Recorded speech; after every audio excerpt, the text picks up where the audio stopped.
ꯃꯌꯥꯝꯕꯨ ꯇꯔꯥꯝꯅ ꯑꯣꯛꯆꯕꯒ ꯂꯣꯏꯅꯅ ꯔꯣꯖꯤ ꯈꯨꯃꯟꯅ ꯈꯨꯔꯨꯝꯖꯔꯤ꯫ ꯋꯥꯛꯆꯤꯡ ꯊꯥꯒꯤ 12ꯅꯤ ꯄꯥꯟꯕ ꯏꯃꯣꯏꯅꯨ ꯏꯃꯥꯒꯤ ꯏꯔꯥꯠ ꯊꯧꯅꯤꯒ ꯃꯔꯤ ꯂꯩꯅꯅ ꯉꯁꯤꯁꯨ ꯃꯌꯥꯝꯒꯤꯗꯃꯛꯇ ꯋꯥꯔꯤ ꯑꯃ ꯄꯨꯗꯨꯅ ꯂꯥꯛꯆꯔꯦ꯫ ꯋꯥꯔꯤ ꯑꯁꯤꯒꯤ ꯃꯃꯤꯡꯅ ꯂꯨꯈ꯭ꯔꯥꯕꯤ ꯃꯃꯥ ꯃꯆꯥꯗꯣ꯫ ꯋꯥꯔꯤ ꯑꯁꯤꯕꯨ ꯊꯥꯕꯤꯔꯛꯄꯤ ꯆꯅꯨ ꯃꯉꯥꯡ꯫ ꯋꯥꯔꯤ ꯑꯁꯤ ꯃꯌꯥꯝ ꯄꯨꯟꯅ ꯇꯥꯃꯤꯟꯅꯔꯁꯤ꯫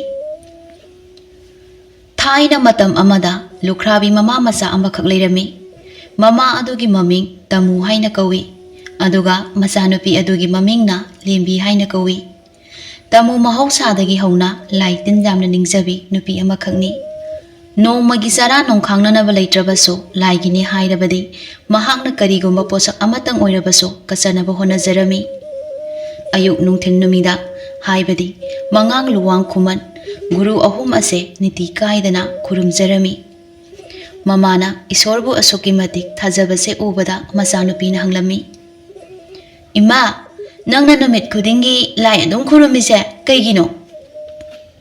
"ꯏꯕꯦꯝꯃ, ꯂꯥꯏ ꯍꯥꯏꯕꯁꯤꯗꯤ ꯇꯧꯒꯦꯗ ꯉꯝꯕꯅꯤ, ꯑꯗꯨꯅ ꯃꯥꯕꯨ ꯊꯃꯣꯏꯗ ꯆꯦꯠꯅ ꯅꯤꯡꯖꯔꯕꯗꯤꯅꯦ ꯅꯣꯡꯃꯗꯤ ꯁꯣꯏꯗꯅ ꯅꯨꯡꯉꯥꯏꯔꯛꯀꯗꯧꯔꯤꯕꯅꯤ꯫ ꯑꯗꯣ ꯏꯃꯥ, ꯑꯩꯅ ꯈꯪꯂꯛꯄꯗꯒꯤ ꯏꯃꯨꯡꯁꯦ ꯑꯗꯨꯝ ꯋꯥꯔꯒ ꯂꯩꯔꯝꯃꯤ, ꯑꯗꯨꯒ ꯍꯧꯖꯤꯛꯁꯨ ꯋꯥꯔꯤ, ꯁꯤꯅ ꯀꯩꯒꯤꯅꯣ?"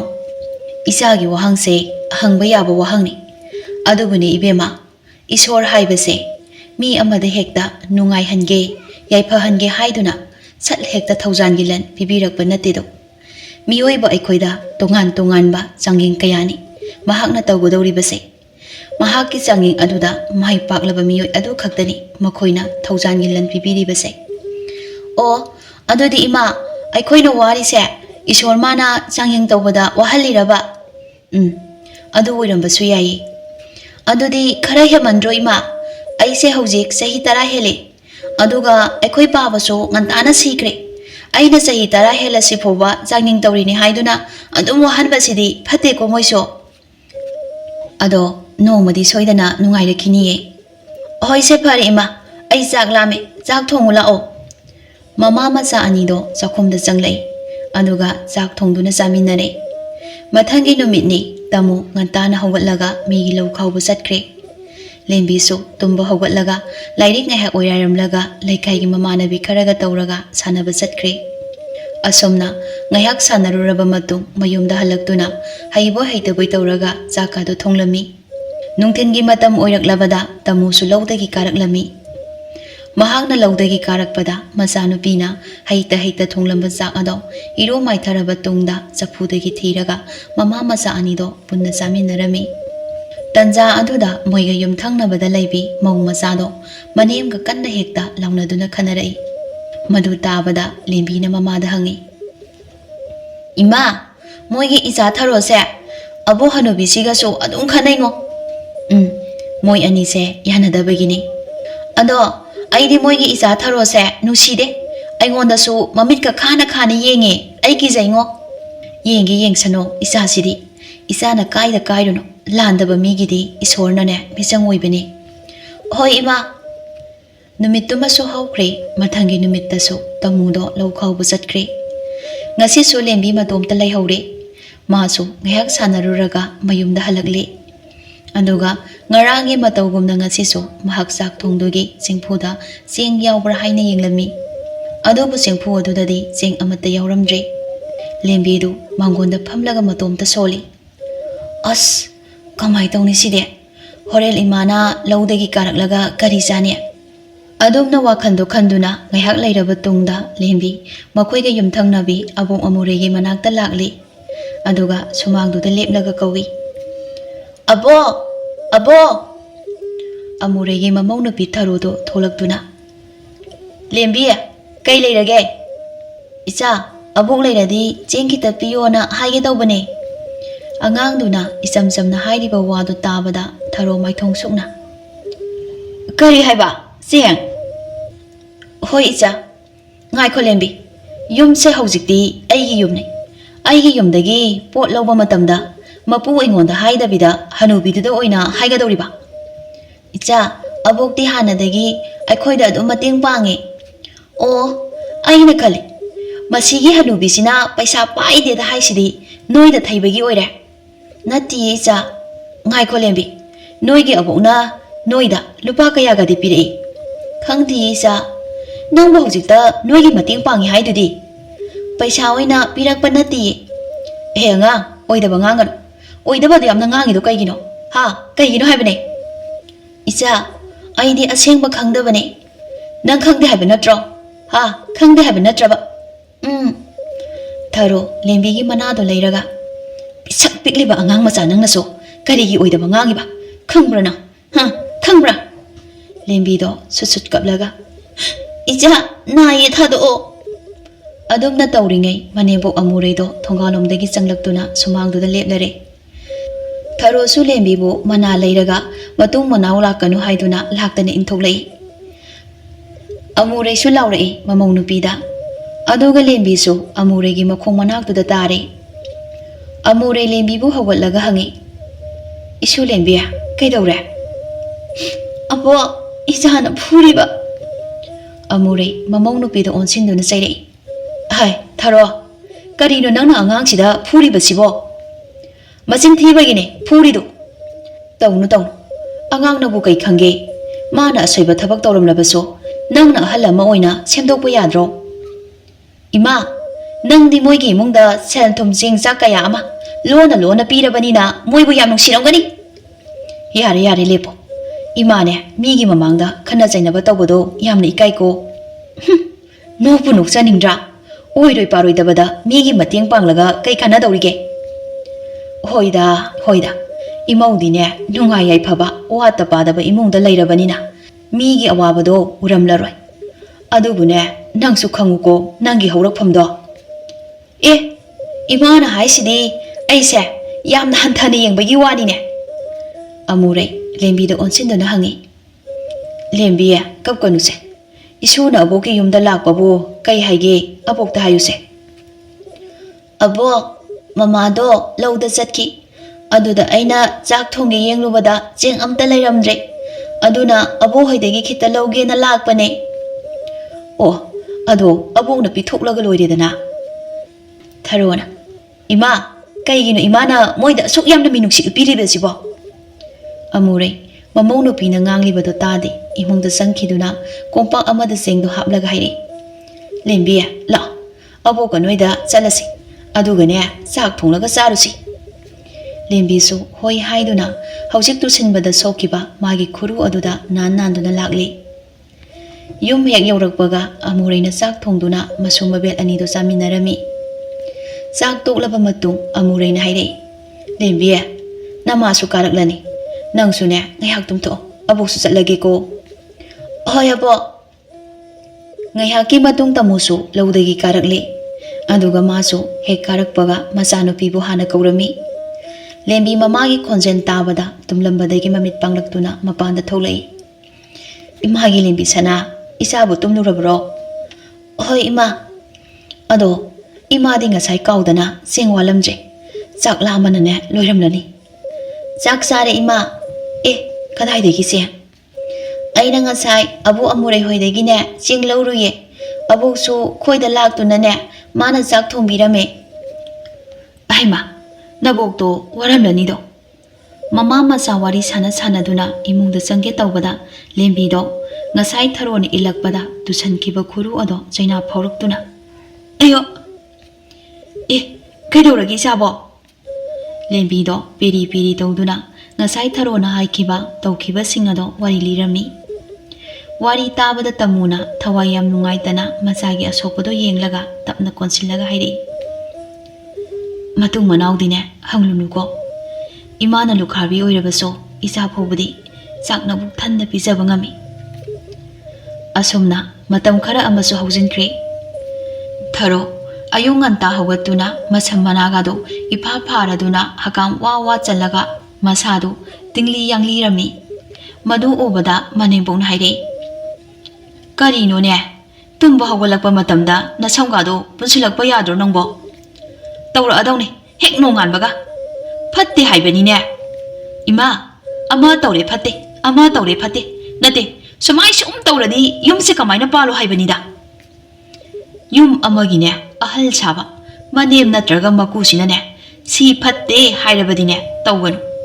ꯅꯨꯄꯤꯅꯅꯦ ꯌꯥꯍꯧꯔꯛꯄꯗ ꯑꯗꯨꯝꯅ ꯍꯧꯒꯠꯂꯛꯂꯕꯗꯤ ꯃꯆꯥ ꯃꯋꯥ ꯄꯨꯟꯁꯤꯗꯤ ꯍꯥꯏꯅꯔꯤꯕꯅꯤ ꯌꯥꯝꯅꯅꯦ ꯇꯤꯡꯈꯦꯠ ꯂꯥꯏꯈꯦꯠꯀꯅꯨꯀꯣ ꯑꯁꯨꯝꯅ ꯃꯇꯝꯗꯤ ꯁꯨꯝ ꯍꯧꯈꯤꯗꯨꯅ ꯆꯍꯤ ꯑꯃꯒꯤ ꯃꯅꯨꯡꯗ ꯆꯠꯂꯤꯕ ꯊꯥ 12ꯒꯤ ꯃꯅꯨꯡꯗ ꯋꯥꯛꯆꯤꯡ ꯊꯥ ꯑꯃꯨꯛ ꯌꯧꯔꯛꯀꯗꯧꯔꯦ ꯊꯥ ꯑꯁꯤꯅ ꯌꯧꯔꯛꯄꯁꯤꯗ ꯋꯥꯛꯆꯤꯡ ꯊꯥꯗ ꯀꯣꯠꯇꯒꯤ ꯐꯧ ꯈꯥꯏꯗꯣꯛꯄ ꯐꯠꯇꯦ ꯍꯥꯏꯗꯨꯅ ꯑꯃꯨꯔꯩꯅ ꯃꯃꯧ ꯅꯨꯄꯤꯗ ꯍꯥꯏꯔꯝꯃꯤ ꯑꯗꯨꯕꯨ ꯑꯃꯨꯔꯩꯒꯤ ꯃꯃꯧ ꯅꯨꯄꯤ ꯊꯔꯣ ꯑꯁꯦ ꯇꯤꯡꯈꯦꯜ ꯂꯥꯏꯈꯦꯠꯄꯤ ꯅꯨꯄꯤ ꯑꯃ ꯍꯥꯏꯕꯗꯨ ꯑꯣꯏꯗꯨꯅ ꯅꯣꯡꯃꯇ ꯃꯅꯦꯝ ꯃꯀꯨꯒꯤ ꯃꯋꯥ ꯂꯧꯔꯝꯗꯦ ꯃꯃꯧ ꯅꯨꯄꯤꯅ ꯌꯥꯗ꯭ꯔꯕ ꯑꯗꯨꯗꯗꯤ ꯑꯃꯨꯔꯩꯅ ꯇꯃꯨꯕꯨ ꯀꯧꯔꯒ ꯀꯣꯠꯇꯒꯤ ꯐꯧ ꯈꯥꯏꯍꯜꯂꯝꯃꯤ ꯃꯇꯝ ꯑꯗꯨꯗ ꯊꯔꯣꯅ ꯏꯁꯧ ꯌꯥꯝꯅ ꯂꯥꯡꯉꯝꯃꯤ ꯃꯈꯣꯏꯒꯤ ꯀꯣꯠꯇ ꯃꯤ ꯆꯪꯍꯜꯂꯤ ꯍꯥꯏꯗꯨꯅ ꯑꯃꯨꯔꯩꯁꯨ ꯌꯨꯝꯗꯨꯒꯤ ꯌꯨꯝꯕꯨꯔꯦꯝꯕꯤ ꯑꯣꯏꯔꯤꯕꯅꯤꯅ ꯃꯃꯧ ꯅꯨꯄꯤꯕꯨ ꯑꯃꯨꯛ ꯆꯩꯔꯝꯃꯤ ꯅꯣꯡꯃꯇ ꯊꯤꯅ ꯆꯩ ꯊꯥꯡꯗꯕꯅꯤ ꯑꯗꯨꯕꯨ ꯉꯁꯤꯗꯤ ꯍꯦꯛꯇ ꯌꯥꯝꯅ ꯊꯤꯅ ꯆꯩꯔꯝꯃꯤ ꯃꯅꯤ ꯃꯃꯧ ꯑꯅꯤꯒꯤ ꯃꯇꯧ ꯑꯗꯨ ꯎꯕꯗ ꯇꯃꯨ ꯃꯥꯁꯨ ꯏꯀꯥꯏꯕ ꯐꯥꯎꯔꯛꯂꯤ ꯑꯃꯨꯔꯩꯅ ꯇꯞꯅ ꯍꯥꯏꯔꯛꯏ ꯑꯗꯣ ꯇꯃꯣ ꯅꯃꯥꯅꯆꯥꯒꯤꯁꯨ ꯐꯧ ꯕꯣꯔꯥ ꯑꯃ ꯄꯨꯀꯣ ꯌꯥꯅꯤꯌꯦ ꯏꯟꯗꯣꯝꯆꯥ ꯆꯦꯡ ꯃꯌꯥꯝ ꯑꯃ ꯂꯩꯔꯤꯌꯦ ꯌꯥꯗꯦ ꯅꯪꯒꯤꯁꯨꯅꯦ ꯄꯤꯗꯣꯏꯅꯤ ꯑꯗꯣ ꯏꯟꯗꯣꯝꯆꯥ ꯑꯩ ꯍꯌꯦꯡꯗꯤ ꯆꯤꯡ ꯇꯦꯝꯕꯒꯤ ꯂꯩꯕꯥꯛ ꯍꯣꯟꯗꯣꯛꯄ ꯆꯠꯀꯦ ꯇꯧꯕꯅꯤ ꯄꯩꯁꯥꯁꯨ ꯌꯥꯝ ꯆꯥꯎꯏ ꯍꯥꯏ ꯑꯗꯨꯅ ꯑꯩꯗꯤ ꯃꯝꯂꯤ ꯇꯧꯔꯤꯉꯩꯗꯒꯤ ꯆꯠꯈꯤꯗꯧꯔꯦ ꯏꯟꯗꯣꯝꯆꯥꯅ ꯏꯆꯥꯅꯨꯄꯤꯁꯦ ꯈꯔ ꯑꯃꯨꯛꯇ ꯌꯦꯡꯁꯤꯟꯕꯤꯔꯝꯃꯨꯀꯣ ꯍꯣꯏ ꯆꯠꯂꯨꯆꯣ ꯅꯆꯥꯅꯨꯄꯤꯒꯤꯗꯤꯅꯦ ꯀꯩꯝꯇ ꯈꯟꯒꯅꯨ ꯑꯁꯨꯝꯅ ꯃꯊꯪꯒꯤ ꯅꯣꯡ ꯉꯟꯐꯨꯡ ꯇꯧꯔꯛꯄꯗ ꯇꯃꯣꯁꯨ ꯊꯕꯛ ꯆꯠꯅꯕꯒꯤ ꯂꯣꯏꯁꯤꯜꯂꯛꯂꯤ ꯑꯃꯨꯔꯩꯁꯨ ꯂꯥꯛꯇꯨꯅ ꯂꯦꯝꯕꯤꯕꯨ ꯍꯧꯗꯣꯛꯂꯒ ꯃꯣꯏꯗ ꯄꯨꯈꯤꯗꯧꯔꯦ ꯇꯃꯣꯁꯨ ꯃꯆꯥꯅꯨꯄꯤꯕꯨ ꯆꯦꯛꯁꯤꯟꯅ ꯂꯩꯅꯕ ꯋꯥꯐꯝ ꯀꯌꯥ ꯑꯃ ꯁꯤꯟꯅꯔꯝꯃꯤ ꯑꯗꯨꯒ ꯃꯥꯁꯨ ꯑꯃꯨꯛ ꯆꯠꯈ꯭ꯔꯦ ꯉꯥꯏꯍꯥꯛꯀꯤ ꯃꯇꯨꯡ ꯅꯣꯡ ꯄꯨꯡꯉꯥꯟ ꯉꯥꯜꯂꯛꯇꯨꯅ ꯑꯃꯨꯔꯩꯅ ꯂꯦꯝꯕꯤꯕꯨ ꯍꯧꯗꯣꯛꯂꯝꯃꯤ ꯑꯗꯨꯒ ꯃꯁꯨ ꯃꯕꯦꯜ ꯑꯅꯤꯗꯣ ꯋꯥꯔꯤ ꯁꯥꯟꯅꯗꯨꯅ ꯌꯨꯝꯒꯤ ꯌꯦꯅꯈꯥ ꯌꯦꯡꯒꯨꯟꯒꯗꯣ ꯁꯦꯡꯗꯣꯛꯇꯨꯅ ꯅꯥꯄꯤ ꯁꯤꯡꯅꯥꯒꯗꯣ ꯐꯣꯏꯗꯠꯂꯝꯃꯤ ꯂꯦꯝꯕꯤꯅ ꯍꯪꯉꯤ ꯑꯕꯣ ꯀꯩꯒꯤꯅꯣ ꯅꯣꯏꯅ ꯋꯥꯛꯆꯤꯡ ꯊꯥ ꯂꯥꯛꯀꯗꯧꯔꯦ ꯍꯥꯏꯗꯅ ꯍꯦꯛ ꯍꯥꯏꯅꯔꯤꯗꯣ ꯑꯗꯨꯕꯨꯔꯣ ꯋꯥꯛꯆꯤꯡ ꯊꯥꯁꯦ ꯏꯃꯣꯏꯅꯨ ꯏꯃꯥꯅ ꯃꯥꯂꯦꯝꯂꯩꯗ ꯂꯥꯛꯇꯨꯅ ꯅꯃꯨ ꯌꯨꯝꯊꯣꯡ ꯈꯨꯗꯤꯡꯗ ꯆꯪꯗꯨꯅ ꯊꯧꯖꯥꯟꯒꯤ ꯂꯟꯅꯦ ꯄꯨꯕꯤꯔꯝꯕ ꯅꯨꯃꯤꯠꯅꯤ ꯑꯗꯨꯒꯨꯝꯂꯕ ꯅꯨꯃꯤꯠ ꯑꯁꯤꯗ ꯏꯃꯣꯏꯅꯨ ꯏꯃꯥꯅ ꯂꯥꯛꯄ ꯃꯇꯝꯗ ꯌꯦꯅꯈꯥ ꯂꯨꯈꯥ ꯑꯃꯗꯤ ꯌꯨꯝꯂꯩ ꯀꯩꯔꯩ ꯑꯁꯤꯇꯁꯨ ꯅꯠꯇꯅ ꯌꯨꯝ ꯑꯗꯨꯒꯤ ꯌꯨꯝꯕꯥꯂꯣꯟ ꯀꯔꯝꯅ ꯄꯥꯜꯂꯤ ꯃꯔꯨꯑꯣꯏꯅ ꯌꯨꯝꯒꯤ ꯅꯨꯄꯤꯒꯤ ꯂꯤꯆꯠ ꯁꯥꯖꯠ ꯑꯁꯤꯅꯆꯤꯡꯕꯁꯦ ꯀꯔꯝꯅ ꯇꯧꯏ ꯍꯥꯏꯗꯨꯅ ꯌꯦꯡꯒꯗꯧꯔꯤꯕꯅꯤ ꯃꯗꯨꯗ ꯅꯤꯇꯤ ꯆꯨꯝꯗꯕ ꯌꯨꯝꯕꯥꯜ ꯅꯨꯃꯤꯠ ꯈꯨꯗꯤꯡꯒꯤ ꯂꯥꯏꯒꯤ ꯊꯥꯡꯃꯩ ꯊꯥꯟꯗꯕ ꯏꯃꯨꯡ ꯂꯥꯏ ꯅꯤꯡꯕ ꯃꯇꯝꯗ ꯊꯃꯣꯏ ꯁꯦꯡꯗꯕ ꯏꯃꯨꯡ ꯑꯁꯤꯒꯨꯝꯕ ꯇꯣꯉꯥꯟꯕ ꯃꯌꯥꯝ ꯑꯁꯦ ꯂꯩꯈ꯭ꯔꯦ ꯑꯗꯨꯅ ꯋꯥꯛꯆꯤꯡꯒꯤ 12ꯅꯤ ꯄꯥꯟꯕ ꯏꯃꯣꯏꯅꯨ ꯅꯨꯃꯤꯠ ꯑꯁꯤꯗ ꯀꯅꯥꯒꯨꯝꯕ ꯃꯤꯁꯛ ꯑꯃꯒꯤ ꯃꯐꯝꯗ ꯌꯨꯝꯗꯒꯤ ꯄꯣꯠ ꯆꯩ ꯑꯃꯗꯤ ꯃꯩꯔꯥꯅꯆꯤꯡꯕ ꯄꯤꯊꯣꯛꯄ ꯐꯠꯇꯦꯀꯣ ꯑꯣ ꯑꯗꯨꯅꯔꯣ ꯑꯕꯣ ꯑꯩꯈꯣꯏ ꯃꯥꯅ ꯂꯥꯏ ꯅꯤꯡꯉꯤꯁꯦ ꯑꯩꯉꯣꯟꯗꯁꯨꯅꯦ ꯅꯨꯃꯤꯠ ꯈꯨꯗꯤꯡꯒꯤ ꯂꯥꯏ ꯈꯨꯔꯨꯝꯁꯦꯅ ꯍꯥꯏꯁꯦ ꯃꯥꯅꯦ ꯑꯗꯨꯒꯤꯅꯤ ꯅꯃꯥꯅ ꯍꯥꯏꯔꯤꯕꯗꯣ ꯏꯁꯣꯔ ꯍꯥꯏꯕꯁꯤꯗꯤ ꯊꯃꯣꯏ ꯁꯦꯡꯅ ꯅꯤꯡꯂꯕꯗꯤꯅꯦ ꯄꯤꯗꯕ ꯂꯩꯇꯦꯀꯣ ꯑꯗꯣ ꯑꯕꯣ ꯏꯃꯣꯏꯅꯨꯒꯤ ꯋꯥꯔꯤ ꯂꯤꯕꯤꯌꯣ ꯑꯩꯁꯨ ꯌꯥꯝꯅ ꯇꯥꯅꯤꯡꯉꯦ ꯍꯣꯏ ꯂꯤꯊꯣꯛꯀꯦ ꯏꯁꯨꯅ ꯇꯥꯅꯤꯡꯉꯗꯤꯅꯦ ꯋꯥꯗꯣ ꯍꯥꯏꯗꯨꯅ ꯌꯥꯝꯅ ꯁꯝꯇꯛꯅ ꯑꯃꯨꯔꯩꯅ ꯋꯥꯔꯤ ꯂꯤꯕ ꯍꯧꯔꯛꯏ ꯑꯗꯨꯉꯩ ꯃꯇꯝ ꯑꯃꯗ ꯈꯨꯃꯟ ꯀ꯭ꯋꯥꯛꯄ ꯀꯧꯕ ꯅꯤꯡꯊꯧ ꯑꯃ ꯂꯩꯔꯝꯃꯤ ꯈꯨꯃꯟ ꯀ꯭ꯋꯥꯛꯄꯒꯤ ꯇꯥꯂꯣꯏ ꯄꯤꯌꯥꯏꯅꯨ ꯀꯧꯕꯤ ꯑꯃꯁꯨ ꯂꯩꯔꯝꯃꯤ ꯈꯨꯃꯟ ꯀ꯭ꯋꯥꯛꯄ ꯑꯃꯗꯤ ꯄꯤꯌꯥꯏꯅꯨ ꯑꯅꯤ ꯑꯁꯦ ꯌꯨꯝ ꯄꯥꯟꯃꯤꯟꯅꯔꯕ ꯃꯇꯨꯡꯗ ꯈꯥꯏꯅꯕ ꯇꯥꯔꯝꯃꯤ ꯄꯤꯌꯥꯏꯅꯨꯅ ꯈꯨꯃꯟ ꯀ꯭ꯋꯥꯛꯄꯒꯤ ꯃꯅꯥꯛꯇ ꯂꯩꯔꯤꯉꯩ ꯃꯇꯝꯗ ꯃꯥꯒꯤ ꯈꯣꯏꯁꯤꯈꯥꯗ ꯑꯉꯥꯡ ꯅꯋꯥ ꯑꯃꯁꯨ ꯃꯤꯇꯝꯈꯤ ꯑꯉꯥꯡ ꯑꯗꯣ ꯄꯨꯗꯨꯅ ꯄꯤꯌꯥꯏꯅꯨ ꯀꯞꯅ ꯃꯄꯥꯝꯗ ꯍꯜꯂꯛꯈꯤ ꯑꯁꯨꯝꯅ ꯁꯨꯝ ꯃꯇꯝ ꯈꯔ ꯍꯧꯈ꯭ꯔꯕ ꯇꯨꯡꯗ ꯂꯥꯏꯒꯤ ꯅꯣꯡꯗꯝꯈꯣꯟꯗꯒꯤ ꯄꯤꯌꯥꯏꯅꯨꯅ ꯅꯥꯎꯄꯨꯗꯨꯅ ꯆꯠꯈꯤꯕ ꯅꯃꯨ ꯇꯥꯏꯕꯪ ꯑꯉꯥꯡ ꯑꯗꯣ ꯇꯥꯏꯕꯪ ꯐꯥꯎꯔꯛꯇꯨꯅ ꯍꯝ ꯆꯥꯎꯔꯛꯂꯤꯗꯣ ꯃꯆꯥꯅꯨꯄꯥꯅ ꯆꯥꯎꯕ ꯂꯦꯠꯇꯝ ꯐꯥꯔꯛꯇꯨꯅ ꯁꯥ ꯇꯥꯟꯕ ꯆꯠꯂꯨꯒꯦ ꯍꯥꯏꯔꯝꯃꯤꯗꯣ ꯃꯆꯥꯒꯤ ꯋꯥꯐꯝ ꯑꯗꯣ ꯄꯤꯌꯥꯏꯅꯨꯅ ꯌꯥꯔꯝꯗꯦ ꯑꯗꯨꯕꯨ ꯃꯆꯥꯅꯨꯄꯥꯅ ꯅꯤꯡꯉꯥꯏ ꯇꯧꯔꯛꯂꯕꯗ ꯃꯃꯥꯅꯁꯨ ꯍꯣꯏ ꯍꯥꯏꯅ ꯍꯣꯌꯥꯔꯛꯂꯤ ꯑꯗꯨꯒ ꯍꯥꯏꯔꯛꯏ ꯏꯃꯥꯒꯤ ꯏꯕꯨꯡꯉꯣ ꯏꯆꯥꯅ ꯁꯥ ꯇꯥꯟꯕ ꯆꯠꯄ ꯃꯇꯝꯗ ꯑꯋꯥꯡ ꯃꯥꯏꯀꯩꯔꯣꯝꯗꯗꯤ ꯆꯠꯈꯤꯅꯨꯀꯣ ꯑꯁꯤ ꯍꯥꯏꯅꯁꯨ ꯍꯥꯏꯔꯝꯃꯤ ꯃꯃꯥꯒꯤ ꯌꯥꯊꯪ ꯍꯤꯛꯇꯣꯛꯆꯔꯣꯏ ꯍꯥꯏꯗꯨꯅ ꯃꯆꯥꯅꯨꯄꯥꯗꯨꯅꯁꯨ ꯍꯥꯏꯔꯝꯃꯤ ꯑꯗꯨꯕꯨ ꯑꯆꯠ ꯂꯦꯡꯂꯤ ꯄꯥꯜꯂꯤ ꯄꯨꯝꯅꯃꯛꯄꯨ ꯂꯥꯞꯅ ꯂꯩꯔꯦ ꯂꯥꯞꯅ ꯅꯛꯅ ꯂꯩꯔꯦ ꯅꯛꯅ ꯇꯥꯏꯕꯪ ꯃꯤꯄꯨꯝ ꯈꯨꯗꯤꯡꯃꯛꯀꯤ ꯎꯟꯕꯤ ꯄꯨꯛꯅꯤꯡ ꯈꯪꯂꯕꯤ ꯈꯨꯃꯟ ꯀ꯭ꯋꯥꯛꯄꯒꯤ ꯃꯣꯡꯕ ꯃꯔꯥꯟ ꯂꯥꯏꯗ ꯂꯩꯔꯤꯕꯤ ꯏꯃꯣꯏꯅꯨ ꯏꯃꯥꯅ ꯄꯨꯝꯅꯃꯛ ꯎꯔꯝꯃꯤ ꯈꯪꯂꯝꯃꯤ Aduna tanja ase lauduna mapa macha sakhangnahalage haiduna lepkhri. Aduga somdasu piyainogi machanupado sa tanba lakli. Matam asida chalambagi mamangda yarau saji ama leptuna leirami. Chalambasu saji pharage haiduna asum tanarakpada ngasai mamana satkhino haina thingkiba awang maikairom aduda oina masu lakli.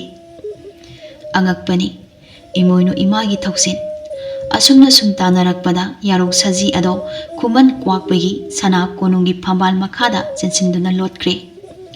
Sa tanarakliba chalambasu changsillaktuna saji ado piyu haina hairami. Adubu khuman kwakpana saji ado piba ngamloi kibadagi mathawai hingnaba chensinjara aba jiba ase aina kangani hairakledo. Asumna makhoi ani wari ngehak sanaduna marai yetnaraba matung ningthauna nangbu kanano kari ming kawi nama mamingna kari kawi kari yek salaino haina kupna hanglakba matamda chalambanasu magi mamingdo hairaba tungda mamagi maming amu hairami. Adudagi ningthauna khangle madudi mahakna laimaida yungba timen tasu phukpa ngamlabanina angang ase magi masani haiba. Ningthaudo ningamdana magi nupi piyainubu nungsina sonjaki. Aduga machanupa chalambada saji nataba apamba posak ama nijaro laibak tangkhai pamlabasu pigani sanalupa pamlabasu pigani haina hairare. Adubo mamagi yathang yaudana sima pami haiduna chimban kangna haijadaba chalambado mamadagi yathang lauruge haina chatkirami. Asomna chalambana mayumda laktuna mamagi maphamda ningthauna hairakpa wasing ado loina tamlami. Masagi wado taraga mamana hairei.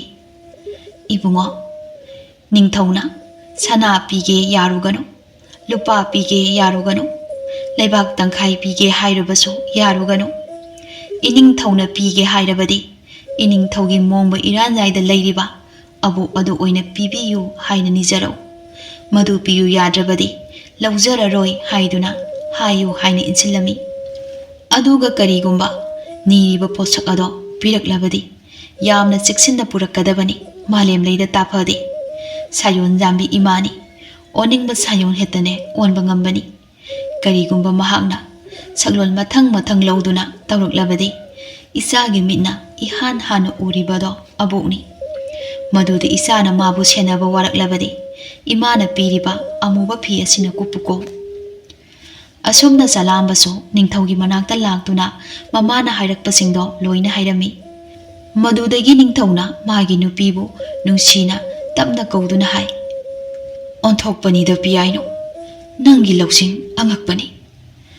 Adubu ningthaunasu piroidabagi yamna hotnajaki. Adu nataba posak ama hayu haina.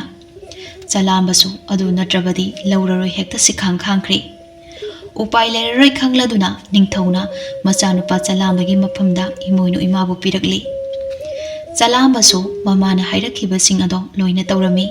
Lambi lakpa matamdasu imoinu imana hairei. Ahai isu chalamba abukne amuk lumthare he. Chalambasu makhongdo thangba ngamdaduna abo nasu ware. Ha wabro nangbo adudi amuk yangage he. Wadu haiduna sayon mathang mathang laurami. Adudagi chalambasu senaba waraduna amuba phi aduna kupsilami. Lambi lakna lakna masuma ben wari sanarami. Asumna sum lakpana hausikti piyainugi konthong yaurakli. Chalambana konthongda leptuna mamabu kaurami. Mamasu taraduna iben popu uknabagi pujagi potlam puduna tholaki. Piyainubu hek ubada imoinu imana hairi. Nungsida imau ibema napuroibagi miwot minaida khangba ngamda chatkibado imauna karamna kaugani nama aina. Ima nupi oibi mapokti pap taretna yomlaga sarai hai. Adugumlaba pap aduna yomkhiduna namausu ipuroiba leina leina lukhrasinda challabaga manaredo. Mama oibi aina isabu chaunaba yoglakpada kayada awa huijong langkiba aranba khuding isaruktu ohenba achumba khudingna magi ngakta oikibanido. Imau lande haiba ado khangbadunabo ngasidi imana nangi nanakta lakliba asini ꯄꯨꯝꯅꯃꯛ ꯑꯩꯒꯤ ꯊꯧꯁꯤꯟꯅꯤ ꯃꯄꯥ ꯃꯆꯥ ꯁꯛꯈꯪꯅꯍꯜꯂꯒꯦ ꯍꯥꯏꯗꯨꯅ ꯑꯩꯅ ꯁꯤꯟꯕꯅꯤ ꯃꯗꯨ ꯄꯨꯝꯕ ꯅꯃꯧꯅꯁꯨ ꯈꯪꯖꯩꯗꯣ ꯏꯃꯥ ꯑꯗꯣ ꯏꯃꯥ ꯅꯃꯧꯒꯤ ꯃꯣꯡꯕ ꯏꯔꯥꯟꯖꯥꯏꯗ ꯂꯦꯡꯁꯤꯜꯂꯁꯤꯗꯣ ꯑꯁꯨꯝꯅ ꯏꯃꯣꯏꯅꯨ ꯏꯃꯥꯅ ꯄꯤꯌꯥꯏꯅꯨꯒꯤ ꯌꯨꯝꯗ ꯆꯪꯂꯛꯄꯗ ꯌꯦꯅꯈꯥ ꯄꯧꯗꯥꯕꯤ ꯁꯥꯏꯖꯤꯟ ꯄꯣꯂꯤꯕꯤ ꯍꯤꯡꯆꯥꯕꯤꯅ ꯃꯌꯥ ꯍꯥ ꯍꯥ ꯀꯥꯗꯨꯅ ꯉꯥꯏꯔꯒ ꯂꯩꯔꯝꯃꯤ ꯃꯗꯨꯗ ꯏꯃꯣꯏꯅꯨ ꯏꯃꯥꯅ ꯍꯥꯏꯔꯝꯃꯤ ꯑꯍꯥꯏ ꯌꯦꯅꯈꯥ ꯄꯧꯗꯥꯕꯤ ꯁꯥꯏꯖꯤꯟ ꯄꯣꯂꯤꯕꯤ ꯇꯤꯟꯃꯨ ꯂꯥꯏꯃꯨ ꯈꯣꯡꯕ ꯂꯥꯏꯇꯤꯡꯈꯥꯛ ꯁꯔꯣꯏ ꯉꯥꯔꯣꯏ ꯄꯨꯝꯅꯃꯛ ꯆꯠꯂꯨꯍꯦ ꯃꯐꯝ ꯑꯁꯤꯗꯤ ꯑꯆꯨꯝꯕ ꯆꯠꯄ ꯄꯨꯛꯆꯦꯜ ꯁꯦꯡꯕ ꯏꯁꯣꯔꯕꯨ ꯊꯃꯣꯏ ꯁꯦꯡꯅ ꯅꯤꯡꯖꯕ ꯌꯨꯝꯕꯥꯂꯣꯟ ꯈꯪꯕ ꯏꯃꯨꯡꯅꯤ ꯑꯗꯨꯅ ꯅꯣꯏꯒꯤ ꯂꯩꯐꯝ ꯂꯩꯇꯦ ꯅꯣꯏꯅ ꯁꯣꯛꯄ ꯊꯦꯡꯕ ꯐꯪꯂꯔꯣꯏ ꯑꯁꯤꯒꯨꯝꯂꯕ ꯌꯨꯝꯕꯥꯂꯣꯟ ꯈꯪꯅ ꯄꯥꯟꯕ ꯏꯃꯨꯡ ꯍꯥꯏꯕꯗꯤ ꯌꯦꯅꯈꯥ ꯂꯨꯈꯥ ꯑꯃꯗꯤ ꯌꯨꯝꯂꯩ ꯀꯩꯔꯩ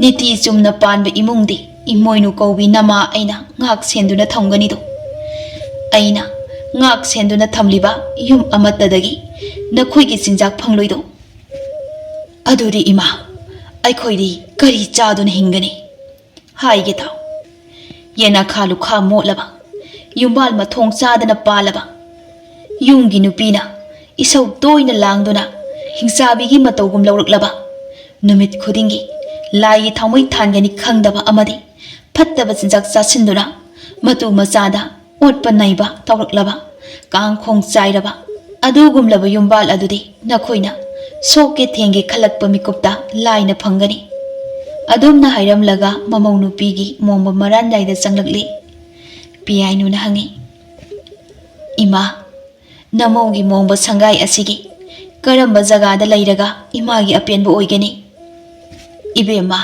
इमादी फुंगा लाइरुदा लेगे असोमना इमोइनु इमाना सना कोयाई लुपा कोंजाई पिरामदुना हाइरई ngasi कौबो कोरो वाक्सिंग थागी तरानी थोइनी पानबा नुमित असिदगी हौरगा मतुंग तारकपा चही चा कयादसो वाक्सिंग थागी तरानी थोइनी पानबा नुमित माना लाकपदा पोइरई मैतेबाकी इसा इनाउ सिंगना अइबो इरा थौनी जरबदी इमुंग अदो नुंगाई याइफा याइबी मरांग काइना पानबा ओइसनो पियाइनुनसो मनेंगी मखोंग पाइदुना खुरुमजरमी असुमना वाक्सिंग थागी तरानी थोइनी पानबा नुमित असिदा इमोइनु इमाना फुंगा लाइरुदा चंखिरमी नुमित असिबु ngasisu पोइरई मैतै चा कयाना इमोइनु इमागी इरात थौनी हाइना खंगनरिबनी असुमना अमुरैना लेंबीगी मफमदा इमोइनुगी मरमदा वारी लिरमी वारी तारिबि लेंबीदो मतोमता खल्ली अबुकना लिरिबा वारीसिना अचुंबा ओइरदि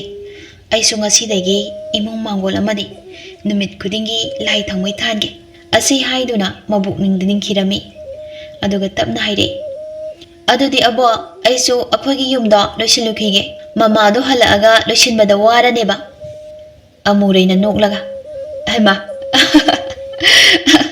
अमुको लोइसिनसिने नंगबो अबो अइसु येनाखादो नापि नरांगा फोइरुखिगे अदुगा वाइसिजिलुखिगे वादो हायरमलगा चेनख्रे हाइरिबा नुमित अदुदगी हौरगा लेंबीदो ममागी मतेंग यामना पांगलमी इमुंग मांगोनगादो यामना लूना नाना लोइसिनबमक हैत्रबसो माना हैजबा मोंगदा खरा मखैदि अदुम लोइसिलमी अदुगी मतुंग नुमित खरनी लेरगा तमुदो चिंग तिंखाइरकपगी चिंगलैबाकना मथक्तगी तारकपदा सोइबदगी मंगोंदा पांदुना मखोंदो यामना थीना सोकले असुमना मयाम चंगदुना तमुदो लाइकटनरमी अदुबु मादी मागी मखोंगी सरु अदु पूरा तेख्रे अदुना महाक थबक अमता चत्रे तमु फमुंग हिपलगा मतोमता खल्ली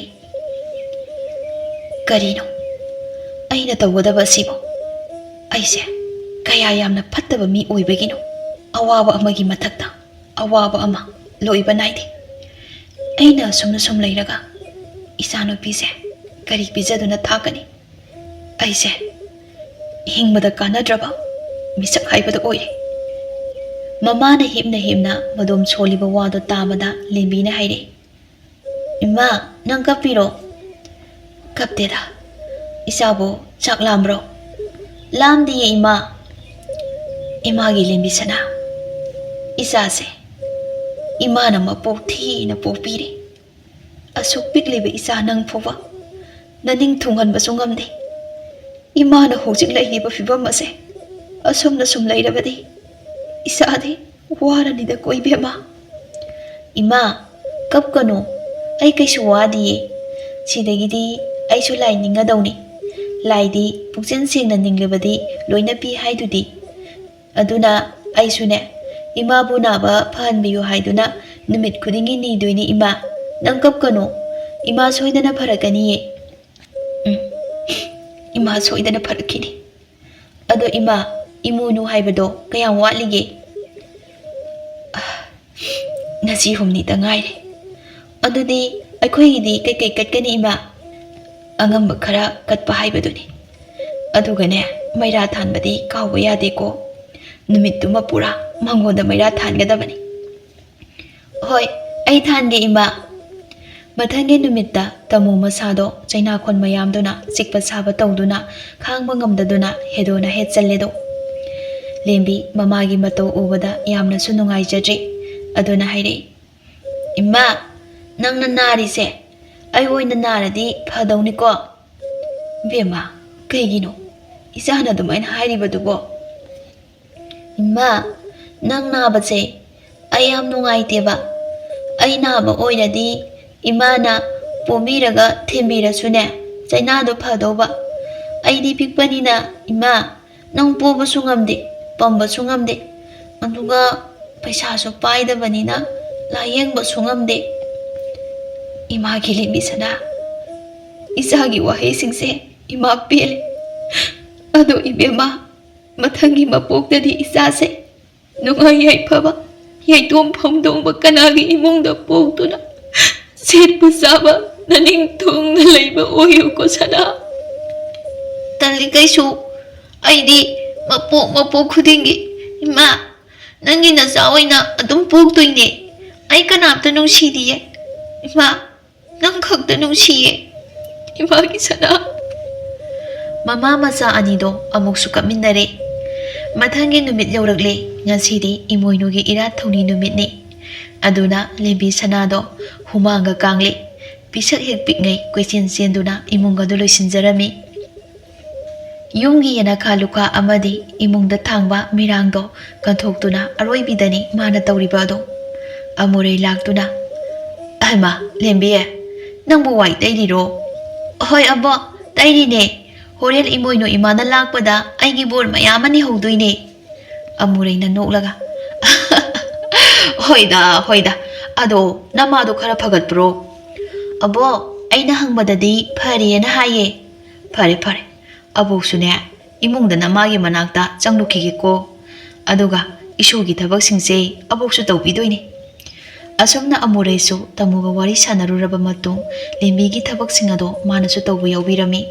Aduga masu mayumda amu hankirami. Numidangi matam yaurakle. Lembisu lai khuramba loiraga mamagi manakta amu changlei. Bema, imagi khongse chikpana yadre.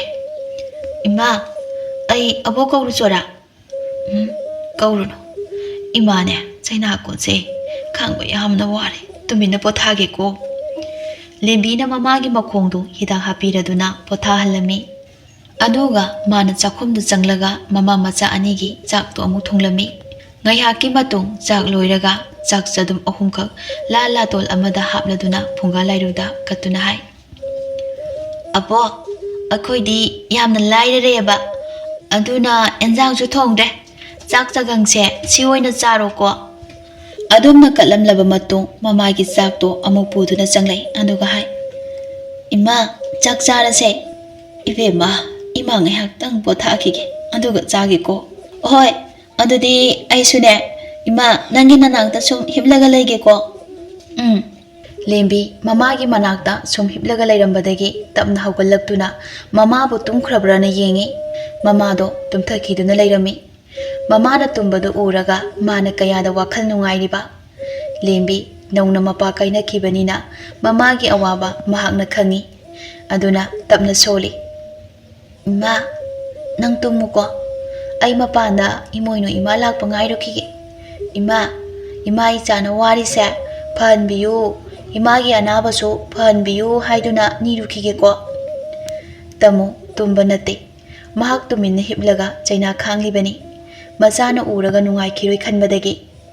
Aduga lembisu imungdagi ꯂꯥꯇꯦꯜ ꯑꯃ ꯄꯨꯊꯣꯛꯂꯒ ꯃꯥꯡꯒꯣꯟꯗꯥꯔꯤꯗꯨꯗ ꯊꯝꯂꯒ ꯃꯥꯅ ꯈꯨꯔꯛ ꯈꯨꯗꯨꯗ ꯀꯨꯟꯗꯨꯅ ꯂꯩꯔꯤ ꯑꯗꯨꯒ ꯃꯆꯤꯟꯗ ꯇꯞꯅ ꯁꯣꯜꯂꯤ ꯏꯃꯥ ꯏꯃꯣꯏꯅꯨ ꯍꯣꯔꯦꯟ ꯑꯩꯈꯣꯏꯒꯤ ꯌꯨꯝꯗꯁꯨ ꯆꯪꯉꯛꯎꯀꯣ ꯑꯩ ꯏꯃꯥ ꯂꯥꯛꯄ ꯉꯥꯏꯔꯤꯅꯦ ꯂꯦꯝꯕꯤꯅ ꯁꯣꯜꯂꯤꯕ ꯋꯥꯍꯩ ꯑꯗꯣ ꯏꯃꯣꯏꯅꯨ ꯏꯃꯥꯒꯤ ꯅꯥꯀꯣꯡꯗꯨꯗ ꯇꯥꯔꯗꯨꯅ ꯇꯞꯅ ꯍꯥꯏ ꯀꯅꯥꯒꯤ ꯃꯆꯥꯅꯣ ꯑꯩꯕꯨ ꯇꯣꯏꯅ ꯇꯣꯏꯅ ꯀꯧꯔꯤꯕꯁꯦ ꯉꯁꯤ ꯑꯩꯅ ꯃꯥꯂꯦꯝꯂꯩꯗ ꯀꯨꯝꯕ ꯃꯇꯝꯗ ꯑꯉꯥꯡ ꯑꯁꯤꯒꯤ ꯃꯅꯥꯛꯇ ꯁꯣꯏꯗꯅ ꯆꯪꯂꯝꯂꯒꯦ ꯑꯁꯨꯝꯅ ꯏꯃꯣꯏꯅꯨ ꯏꯃꯥꯅ ꯃꯥꯂꯦꯝꯂꯩꯗ ꯈꯣꯡꯗꯥꯔꯛꯇꯨꯅ ꯅꯃꯨ ꯌꯨꯝꯊꯣꯡ ꯈꯨꯗꯤꯡꯗ ꯆꯪꯗꯨꯅ ꯃꯤꯠꯌꯦꯡ ꯁꯪꯈꯩꯔꯛꯄ ꯃꯇꯝꯗ ꯎꯔꯦ ꯅꯥꯇꯩ ꯆꯥꯗꯕ ꯌꯨꯝꯕꯥꯟ ꯀꯌꯥ ꯁꯤꯒꯤ ꯃꯔꯛꯁꯤꯗ ꯈꯟꯅ ꯆꯩꯅꯕ ꯇꯧꯕ ꯏꯃꯨꯡ ꯀꯌꯥꯁꯨ ꯎꯔꯛꯏ ꯑꯗꯨꯒ ꯀꯅꯥꯒꯨꯝꯕꯒꯤ ꯏꯃꯨꯡꯗꯅ ꯃꯩꯔꯥ ꯐꯥꯎꯕ ꯊꯥꯟꯗꯕ ꯏꯃꯨꯡꯁꯨ ꯌꯥꯎꯔꯝꯃꯤ ꯑꯗꯨꯗꯁꯨ ꯅꯠꯇꯅ ꯌꯦꯅꯈꯥ ꯂꯨꯈꯥꯗ ꯐꯠꯇ ꯍꯥꯎꯊꯤ ꯂꯪꯁꯤꯟꯕ ꯑꯁꯦꯡ ꯑꯃꯥꯡ ꯈꯥꯏꯗꯕ ꯌꯨꯝꯕꯥꯟ ꯀꯌꯥꯁꯨ ꯌꯥꯎꯔꯤ ꯑꯗꯨꯒ ꯌꯨꯝꯒꯤ ꯌꯨꯝꯕꯨꯔꯦꯟꯕꯤꯅ ꯃꯆꯥ ꯃꯋꯥ ꯋꯥꯔꯛꯄꯗ ꯌꯥꯊꯛ ꯌꯥꯈꯥ ꯆꯤꯛꯇꯨꯅ ꯑꯃꯗꯤ ꯃꯃꯤꯠ ꯈꯥꯅ ꯌꯦꯡꯗꯨꯅ ꯑꯊꯤꯕ ꯋꯥꯍꯩꯅ ꯃꯤꯆꯩꯕ ꯃꯧꯒꯤꯁꯤꯡꯗ ꯆꯜꯂꯕꯤ ꯅꯨꯄꯤ kaya ama aduga maramcha chumdaba nupa kaya ama madu ubada imoinu imana khali karino taibang pangi chanabi asibo niti chumna panba yumbanga niti chumdana panba yumbanga ani ase niti chumdana panba yumbana masing helabako onthokpanida taibang o wadu haiduna asom lakpada yum amada sangami adubu yum ado imana changringai mapanda phi pareng sane yanduna leirami madu ubada hanna yenglamdana amuk tholai amada amuk sangi chak thongbagi khabai makon tabada amuk tholai amada amuk sangi numidangi matamda harau nungai bani haiduna simbanja thak yakha kaduna minok thina nokpai khonjet amuk tarai adumna mathang mathang sum changduna yenglakpada uri nupi macha amakhakna yumgi mangondari mathak aduda khuro khuda kunduna machinda imoinu imabu lao haina toina toina kauribado madu ubada imoinu imana momon noktuna yumgi yana khalukha amadi yumgi yumbalonda amuk yengba haurai maduda imana apenba popladuna nupi macha aduda nungsina yenglaga momon taurai lembi sumamit adu uisinduna machinda imoinu imabu aduma kauri tanja aduda angawi nupi amakak fijet phigai selaga sumangduda leplaga haire chak chage chak piu khonjendo tabada lembi mamit sat panglaga yenglai numidangi matam aduda angawi ama changlakpasida mahak kibasu phawi aduga haire nangbu kanano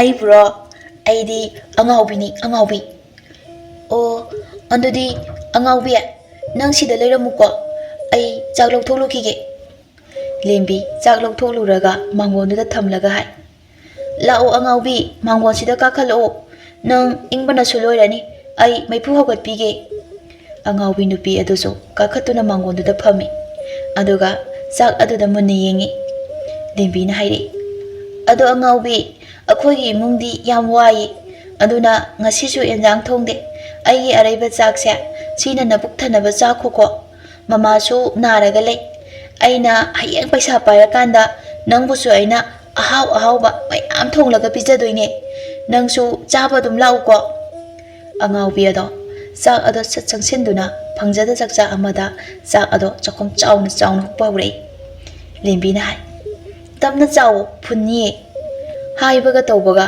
phungatuna harami lembina ising ado satpisanduna aham hairaga hanthanaba hotnari mikup amagi tungda pharaktuna chak ado amuk chaba haukhre lembi imungda sangduna maipu haugatlaga mapanda puduna tholai adubu mahangna tholakpa matamda dei haujik chak cha haubi angawi ado leiramdri lembi ko yengduna e chatkhramalini ainadi ma ingamani haiduna maipu haugat piraga tanja aduda magi tungdagi tapna nungsina kaurai nupi macha lembi matung sat onthoktuna yenglakpada yamna ningthijarabi nupi amakhak leptuna leirami madu ubada lembi pakhatpa phauruktuna munna yengduna lei nupi macha aibu kigano nangna toina kauribi imoinu haibido aini wado tabada lembi harauna asengbagira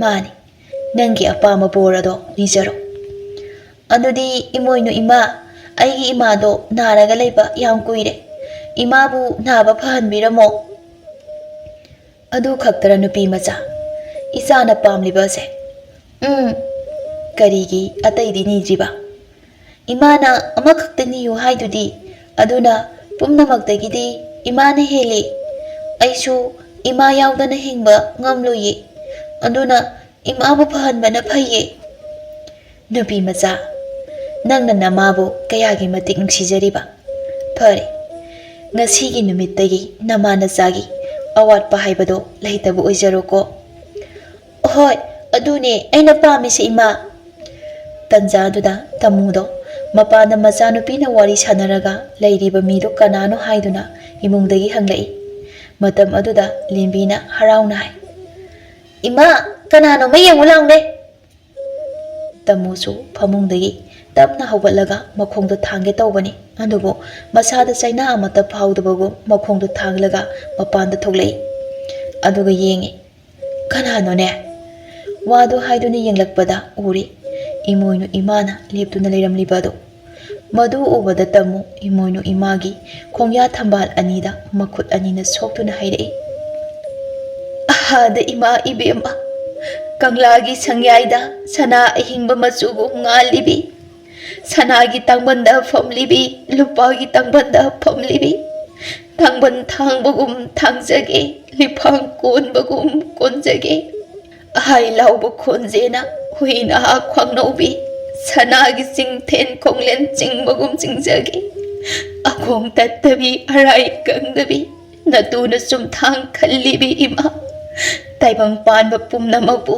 ꯑꯌꯨꯛ ꯉꯟꯅ ꯀꯣꯟꯊꯥꯕꯤ ꯅꯨꯃꯤꯗꯥꯡ ꯉꯟꯅ ꯀꯣꯟꯁꯤꯟꯕꯤ ꯐꯨꯔꯣꯟ ꯇꯔꯦꯠ ꯆꯥꯛꯁꯧꯕꯤ ꯌꯣꯏꯕꯨ ꯈꯣꯏꯃꯣꯝ ꯂꯥꯏꯔꯦꯟꯕꯤ ꯏꯃꯥ ꯅꯃꯣꯝ ꯇꯣꯜꯂꯕꯤ ꯑꯩꯅ ꯉꯥꯛꯂꯧ ꯈꯥꯗ ꯄꯨꯅꯦꯝꯖꯔꯤ ꯏꯃꯥ ꯏꯆꯥꯒꯤ ꯊꯧꯒꯜ ꯋꯥꯍꯩꯁꯦ ꯇꯥꯕꯗ ꯏꯃꯥ ꯄꯦꯜꯂꯤ ꯉꯁꯤ ꯀꯧꯕ ꯀꯣꯔꯧ ꯅꯣꯡꯗꯒꯤ ꯅꯃꯥ ꯅꯆꯥ ꯅꯨꯡꯉꯥꯏ ꯌꯥꯏꯕꯤ ꯃꯔꯥꯡ ꯀꯥꯏꯅ ꯄꯥꯟꯕ ꯑꯣꯏꯖꯔꯣꯀꯣ ꯅꯃꯥ ꯏꯕꯦꯝꯃ ꯑꯩꯍꯥꯛꯇꯤ ꯑꯩꯕꯨ ꯊꯃꯣꯏ ꯁꯦꯡꯅ ꯅꯤꯡꯖꯕ ꯃꯤꯁꯛ ꯑꯗꯨꯒꯤ ꯌꯨꯝ ꯑꯗꯨꯗ ꯊꯧꯖꯥꯟꯒꯤ ꯂꯝ ꯄꯤꯕꯤꯔꯝꯒꯦ ꯍꯥꯏꯗꯨꯅ ꯂꯥꯛꯄꯅꯤ ꯑꯗꯨꯅ ꯉꯁꯤ ꯋꯥꯛꯆꯤꯡ ꯊꯥꯒꯤ 12ꯅꯤ ꯄꯥꯟꯕ ꯂꯣꯏꯗꯥꯝ ꯊꯥꯖ ꯑꯁꯤꯅ ꯂꯥꯛꯄꯗ ꯑꯩꯒꯤꯅꯤ ꯍꯥꯏꯗꯨꯅ ꯊꯃꯣꯏ ꯁꯦꯡꯅ ꯑꯩꯒꯤ ꯏꯆꯥ ꯏꯅꯥꯏꯁꯤꯡꯅ ꯀꯠꯂꯤꯕ ꯍꯩꯔꯥꯡ ꯂꯩꯔꯥꯡ ꯑꯃꯗꯤ ꯑꯊꯦꯟꯄꯣꯠ ꯁꯦꯝꯗꯨꯅ ꯀꯠꯆꯔꯤꯕ ꯇꯥꯏꯕꯪ ꯃꯤꯑꯣꯏꯕꯁꯤꯡꯕꯨ ꯊꯧꯖꯥꯟꯒꯤ ꯂꯟ ꯄꯤꯕꯤꯔꯝꯂꯒꯦ ꯃꯗꯨꯗ ꯅꯃꯥ ꯅꯆꯥꯒꯤꯁꯨ ꯂꯜ ꯑꯗꯣ ꯄꯤꯔꯕꯅꯤ ꯅꯨꯡꯉꯥꯏꯅ ꯄꯥꯜꯂꯨꯀꯣ ꯏꯃꯣ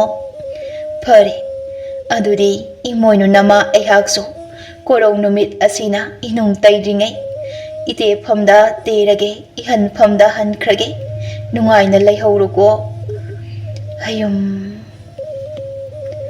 ꯑꯁꯨꯝꯅ ꯏꯃꯣꯏꯅꯨ ꯏꯃꯥꯗꯣ ꯃꯐꯝ ꯑꯗꯨꯗꯒꯤ ꯃꯥꯡꯈ꯭ꯔꯦ ꯑꯗꯨꯒꯤ ꯃꯇꯨꯡ ꯇꯥꯔꯛꯄꯗ ꯇꯥꯃꯨꯁꯨ ꯅꯥꯕ ꯐꯔꯛꯇꯨꯅ ꯍꯥꯟꯅꯒꯨꯝꯅ ꯊꯕꯛ ꯆꯠꯂꯝꯃꯤ ꯃꯇꯝꯒꯤ ꯈꯣꯡꯆꯠ ꯃꯇꯨꯡ ꯏꯟꯅ ꯆꯍꯤ ꯈꯔꯒꯤ ꯃꯇꯨꯡ ꯑꯃꯨꯔꯩꯁꯨ ꯂꯩꯈꯤꯗ꯭ꯔꯦ ꯃꯅꯦꯝ ꯂꯩꯔꯤꯉꯩꯗꯗꯤ ꯊꯔꯣꯗꯨ ꯑꯋꯥꯠꯄ ꯂꯩꯇꯕꯣꯏ ꯈꯟꯈꯤꯕꯅꯤ ꯃꯄꯨꯔꯣꯏꯕꯅ ꯊꯕꯛ ꯁꯨꯕꯒꯤ ꯐꯪꯂꯛꯄ ꯁꯦꯜ ꯑꯗꯨꯅ ꯀꯣꯟꯅꯕꯗꯤ ꯂꯩꯇ꯭ꯔꯦ ꯍꯧꯖꯤꯛꯇꯤ ꯌꯥꯝꯅ ꯋꯥꯔꯦ ꯑꯁꯤꯒꯨꯝꯂꯕ ꯃꯇꯝ ꯑꯁꯤꯗꯅ ꯇꯥꯃꯨ ꯃꯃꯥ ꯃꯆꯥꯗꯣ ꯀꯣꯝꯅ ꯑꯃꯨꯛ ꯂꯩꯔꯦꯗꯣ ꯑꯗꯨꯒ ꯉꯁꯤꯗꯤ ꯂꯦꯝꯕꯤꯁꯨ ꯂꯩꯁꯥꯕꯤ ꯐꯥꯔꯛꯂꯦ ꯅꯣꯡꯃꯒꯤ ꯅꯨꯃꯤꯠ ꯑꯃꯗ ꯊꯔꯣ ꯂꯥꯛꯇꯨꯅ ꯇꯥꯃꯨꯗ ꯄꯩꯁꯥ ꯍꯪꯂꯝꯃꯤ ꯇꯥꯃꯨꯅ ꯍꯔꯥꯎ ꯍꯔꯥꯎꯅ ꯂꯩ ꯍꯥꯏꯗꯨꯅ ꯄꯤꯔꯛꯂꯦ ꯑꯁꯤꯗꯁꯨ ꯅꯠꯇꯅ ꯑꯋꯥꯠꯄ ꯑꯃ ꯂꯩꯔꯛꯄ ꯃꯇꯝꯗ ꯊꯔꯣꯒꯤꯗ ꯍꯪꯐꯝ ꯍꯦꯛꯇ ꯑꯣꯏꯔꯝꯃꯤ ꯑꯗꯨꯒ ꯑꯃꯨꯛꯁꯨ ꯅꯣꯡꯃ ꯆꯦꯡ ꯂꯩꯇꯕꯗꯒꯤ ꯇꯥꯃꯨ ꯍꯣꯏꯗ ꯆꯦꯡ ꯍꯪꯕ ꯂꯥꯛꯏ ꯑꯗꯨꯗ ꯂꯦꯝꯕꯤꯅꯁꯨ ꯍꯔꯥꯎ ꯍꯔꯥꯎ ꯄꯤꯔꯝꯃꯤ ꯃꯃꯥ ꯃꯆꯥꯒꯤ ꯃꯕꯨꯛ ꯐꯕꯁꯦ ꯎꯕꯗ ꯍꯧꯖꯤꯛꯇꯗ ꯊꯔꯣ ꯑꯗꯣ ꯏꯀꯥꯏꯕ ꯐꯥꯎꯔꯛꯏ ꯑꯗꯨꯅ ꯍꯥꯏꯔꯛꯏ ꯏꯆꯦ ꯂꯦꯝꯕꯤ ꯉꯁꯤꯗꯤ ꯑꯩꯁꯦ ꯏꯇꯣꯝꯇ ꯏꯀꯥꯏꯕ ꯐꯥꯎꯔꯛꯏ ꯂꯦꯝꯕꯤ ꯃꯍꯧꯁꯥ ꯏꯟꯗꯣꯝꯆꯥꯅ ꯅꯉꯣꯟꯗ ꯆꯩ ꯊꯥꯡꯈꯤꯕ ꯃꯌꯥꯝꯗꯣ ꯅꯪ ꯏꯟꯗꯣꯝꯆꯥꯗ ꯁꯥꯎꯒꯅꯨꯀꯣ ꯉꯁꯤ ꯑꯩꯅ ꯂꯩꯔꯛꯇ꯭ꯔꯕ ꯃꯇꯝ ꯑꯁꯤꯗꯗꯤ ꯑꯩꯅ ꯅꯈꯣꯏꯒꯤ ꯅꯄꯥꯜ ꯑꯃꯨꯛ ꯇꯥꯒꯦ ꯊꯔꯣ ꯁꯤꯅꯤꯅꯦ ꯃꯤꯑꯣꯏꯕ ꯍꯥꯏꯕꯁꯦ ꯏꯆꯥ ꯀꯩꯝꯇ ꯈꯟꯗꯦꯗ ꯑꯩꯁꯨ ꯂꯣꯏ ꯀꯥꯎꯈ꯭ꯔꯦ ꯏꯟꯗꯣꯆꯥꯁꯨ ꯀꯩꯝꯇ ꯈꯜꯂꯅꯨꯋꯣ ꯑꯁꯨꯝꯅ ꯋꯥꯕ ꯌꯥꯕ ꯋꯥꯔꯛꯂꯕ ꯇꯨꯡꯗ ꯀꯣꯟꯅ ꯊꯪꯗ ꯇꯥꯃꯨ ꯃꯃꯥ ꯃꯆꯥꯗꯣ ꯇꯞꯅ ꯇꯞꯅ ꯅꯨꯡꯉꯥꯏꯔꯛꯇꯨꯅ ꯉꯁꯤꯗꯤ ꯃꯈꯣꯏꯅ ꯃꯤꯒꯤ ꯃꯇꯦꯡ ꯄꯥꯡꯕꯁꯨ ꯉꯝꯖꯔꯦ ꯃꯗꯨꯃꯛꯅ ꯊꯣꯏꯗꯣꯛ ꯍꯦꯟꯗꯣꯛꯅ ꯅꯠꯇ꯭ꯔꯕꯁꯨ ꯑꯉꯝꯕ ꯈꯔꯗ ꯑꯣꯏꯔꯕꯁꯨ ꯃꯤꯒꯤ ꯃꯇꯦꯡ ꯇꯧꯕ ꯉꯝꯂꯤꯕ ꯃꯍꯥꯛ ꯑꯗꯣ ꯈ꯭ꯋꯥꯏꯗꯒꯤ ꯄꯨꯛꯆꯦꯜ ꯆꯥꯎꯕ ꯃꯤꯁꯛꯅꯤ꯫ ꯑꯁꯨꯝꯅ ꯃꯃꯥ ꯃꯆꯥ ꯑꯗꯣ ꯅꯨꯡꯉꯥꯏꯅ ꯄꯥꯟꯈꯤꯔꯝꯃꯤ꯫